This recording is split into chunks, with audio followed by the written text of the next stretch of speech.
ফেনী শহরে ২০ লাখেরও অধিক মানুষের বসবাস, যার প্রায় ১৫%ই প্রবাসী। এখানে প্রতিনিয়ত বেড়ে চলছে নিখোঁজের ঘটনা।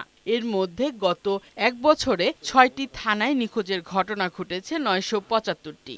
শিশু, কিশোর ও নারী সংক্রান্ত ঘটনার সংখ্যাই বেশি রয়েছে। প্রতিদিনই গড়ে ২ থেকে ৪টি এমন ঘটনা থানায় রেকর্ডভুক্ত হচ্ছে। গত কয়েক মাস আগে শিশু নিশাতকে অপহরণ করে একটি চক্র। পরে কাঙ্ক্ষিত মুক্তিপণ না পাওয়ায় শিশুটিকে হত্যা করে স্কুল ব্যাগে পাথর ঢুকিয়ে পুকুরের পানিতে ফেলে দেওয়া হয়। অন্যদিকে মোবাইলের ব্যবহার বেড়ে যাওয়ায় না বুঝে অনেকে প্রেমের সম্পর্কে জড়িয়ে পড়ছে।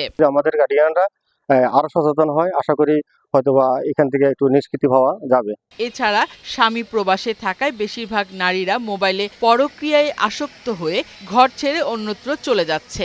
নিখোঁজ শিশুরা পুলিশের সহায়তায় উদ্ধার হলেও কিশোর কিশোরী ও নারীদের বেশিরভাগই উদ্ধার হচ্ছে না। নিখোঁজ, অপহরণ, স্বেচ্ছায় ঘর ছাড়া, পরক্রিয়ায় আসক্ত হওয়ার মূল কারণ হিসেবে অতিরিক্ত মোবাইল আসক্তিকে বেশি দায়ী করছেন সচেতন মহল। বিশেষ করে এই মোবাইলের কারণে আমাদের ছেলেমেয়েরা এখন পড়ালেখার থেকেও অন্য সাইটগুলোতে তাদের দৃষ্টিটা চলে গেছে। প্রবাসীদের স্ত্রী বা তাদের ছেলে মেয়ে বা আমরা যারা গার্জিয়ান অসচেতন আছি তাদের ছেলে মেয়ে এভাবে মিসিং এর শিকার হচ্ছে। ফেনীতে প্রবাসীর সংখ্যা বেশি হয়, পরিবারে পুরুষ অভিভাবক না থাকায় তাদের সন্তান ও স্ত্রীরা মোবাইলে আসক্ত হচ্ছে।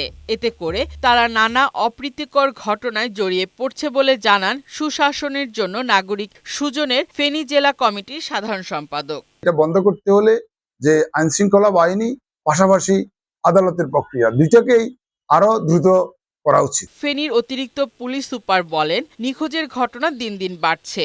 এমন ঘটনা নিয়ন্ত্রণে গোয়েন্দা নজরদারি বৃদ্ধি সহ পুলিশের পক্ষ থেকে সব ধরনের ব্যবস্থা নেয়ার কথা জানান এই কর্মকর্তা। স্কুল কলেজের সামনে এবং বিভিন্ন গুরুত্বপূর্ণ জায়গাগুলোতে আমাদের গোয়েন্দা নজরদারি বৃদ্ধির মাধ্যমে আশা করতেছি এই ধরনের অপরাধগুলো আরো হ্রাস পাবে। এইসব ঘটনা নিয়ন্ত্রণে অভিভাবক ও পুলিশ প্রশাসনকে আরো কঠোর নজরদারি বৃদ্ধির আহ্বান সচেতন মহলের।